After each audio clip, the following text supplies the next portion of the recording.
Optometrist आहे. आज मी तुम्हाला मोतीबिंदूच्या ऑपरेशन अगोदर काय काळजी घ्यायची आणि ऑपरेशन झाल्यानंतर काय काळजी घ्यायची याची माहिती देणार आहे. जसं की आपल्याला ऑपरेशनला येण्या अगोदर डोक्यावरनं स्वच्छ अंघोळ करून यायची आहे. आपल्याला डॉक्टरांनी काही ब्लड इन्व्हेस्टिगेशन सांगितलेले असतात, जसं की haemoglobin, sugar, urine routine, HIV आणि HbA1c. या ब्लड इन्व्हेस्टिगेशन आपल्याला ऑपरेशनसाठी लागत असतात. त्याचप्रमाणे जर डायबेटिक पेशंट असेल तर आपल्याला फास्टिंग आणि PP म्हणजे जेवणा अगोदरची आणि जेवणानंतरची शुगर देखील करावी लागते. जर काही पेशंटला रक्त पातळ होण्याची गोळी चालू असेल तर ती गोळी आपल्याला ऑपरेशनच्या 2 किंवा 3 दिवस अगोदर बंद करावी लागते. ते तुम्ही तुमच्या MD डॉक्टरच्या सल्ल्यानुसार बंद केली तरीही चालेल आणि त्यांच्या सल्ल्यानुसारच तुम्ही चालू केली तरीही चालणार आहे. त्याचप्रमाणे आपल्याला ऑपरेशनच्या 2 दिवस अगोदर डोळ्यामध्ये ड्रॉप टाकावे लागतात, जसे की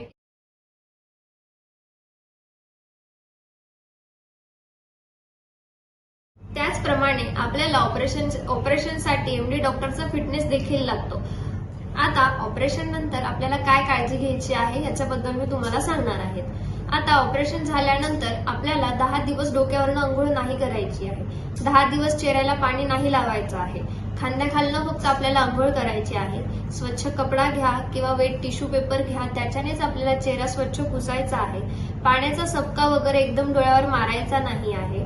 आपल्याला 1 दिवसासाठी डोळ्याला पट्टी असते, जी दुसऱ्या दिवशी आपण काढून टाकणार आणि दुसऱ्या दिवसानंतर आपल्याला लगेचच काळा गॉगल वापरायला सुरुवात करायची आहे. अशा पद्धतीने काळा गॉगल तुम्हाला दिला जातो. हा चष्मा तुम्हाला 15 दिवस डोळ्यांना लावायचा आहे. 5-1 दिवसानंतर तुम्ही घरात वापरणं बंद केलं तरीही चालेल, परंतु जेव्हा तुम्ही ट्रॅव्हलिंग करत आहात, बाहेर कुठे जात आहात, तेव्हा तुम्हाला काळा चष्मा लावायचाच आहे. त्यानंतर महिलांना जर गॅस जवळ वगैरे जायचं असेल तर 8-1 दिवसानंतर तुम्ही स्वयंपाक वगैरे ह्या गोष्टी करू शकता.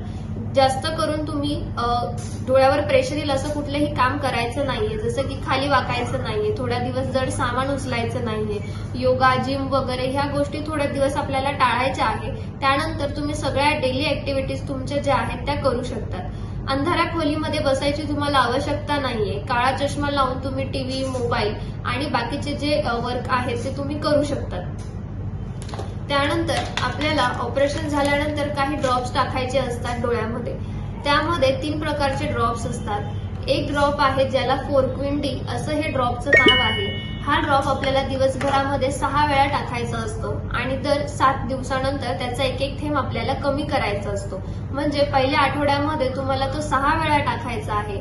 त्यानंतर त्याच्या दुसऱ्या आठवड्यामध्ये आपल्याला त्याला 5 वेळा करायचा आहे.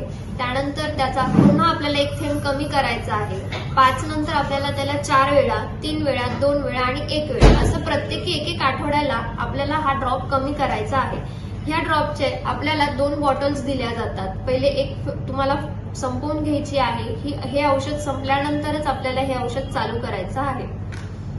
त्यानंतर तुम्हाला नेपाटॉप नावाचा एक आय ड्रॉप दिला जातो. हा ड्रॉप तुम्हाला दिवसभरामध्ये 3 वेळा टाकायचा असतो. औषध संपेपर्यंत हे ड्रॉप आपल्याला डोळ्यामध्ये टाकायचं असतो. ज्या डोळ्याचं ऑपरेशन झालं आहे त्याच डोळ्यामध्ये आपल्याला सगळे ड्रॉप्स टाकायचे असतात. हा आणखी अजून एक ड्रॉप आहे होमाइड नावाचा. हा ड्रॉप आपल्याला त्याला फक्त रात्री झोपताना हा ड्रॉप टाकायचा आहे आणि हा ड्रॉप आपल्याला फक्त 10 दिवसच डोळ्यामध्ये टाकायचा असतो. 10 दिवसाच्या वर हे औषध डोळ्यात टाकायचं नाहीये.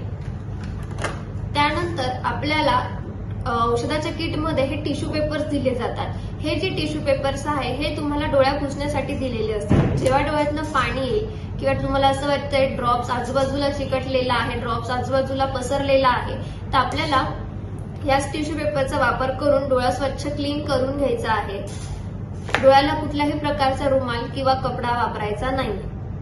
त्यानंतर तुम्हाला अशा प्रकारची एक टोपी, अशी एक प्रकारची शील्ड दिली जाते, जी रात्री झोपताना तुम्हाला डोळ्यावर अशी ठेवायची आहे आणि ही अशी चिकटपट्टी असते. याच्याने तुम्हाला ते डोळ्याला चिटकवून द्यायचं आहे. हे फक्त तुम्हाला झोपताना लावायचं आहे 7-1 दिवस, म्हणजे डोळ्याला झोपेत हात लागू नये किंवा डोळ्यामध्ये काही कचरा जाऊ नये म्हणून आपल्याला 7-1 दिवस झोपताना ही शील्ड डोळ्याला लावायची आहे.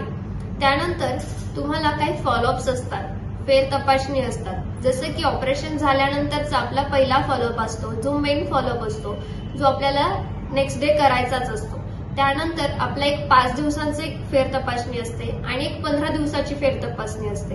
15 दिवसानंतर आपण तुम्हाला चष्म्याचा नंबर देतो, त्यानंतर तुम्हाला काळा चष्मा लावायची आवश्यकता नाही. आपल्याला ही सगळी काळजी घेणं खूप महत्वाचं आहे, म्हणजे आपल्या डोळ्याला इन्फेक्शन होणार नाही. त्यासाठी आपण एवढे सगळे पथ्य पेशंटला सांगत असतो.